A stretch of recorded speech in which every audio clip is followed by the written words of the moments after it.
তুমি যদি সবার কাছে গুরুত্ব পেতে চাও এবং নিজেকে সবার থেকে আলাদা করতে চাও, তাহলে এই 5টি টিপস ফলো করো।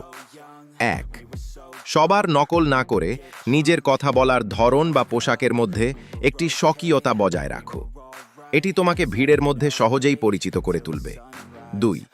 যখন তুমি মানুষের কথা মন দিয়ে শুনবে, তখন তারা তোমাকে বেশি গুরুত্ব দেবে।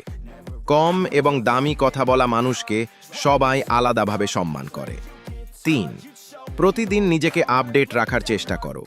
তোমার জ্ঞান এবং দক্ষতা যখন অন্যদের চেয়ে বেশি হবে, তখন মানুষ নিজ থেকেই তোমাকে আলাদা চোখে দেখবে। 4. সবার সব অনুরোধে রাজি হওয়া বন্ধ করো।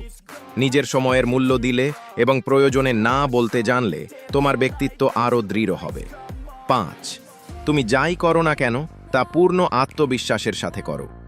একজন আত্মবিশ্বাসী মানুষ খুব সহজেই অন্যের দৃষ্টি আকর্ষণ করতে পারে এবং নিজেকে আলাদা প্রমাণ করে।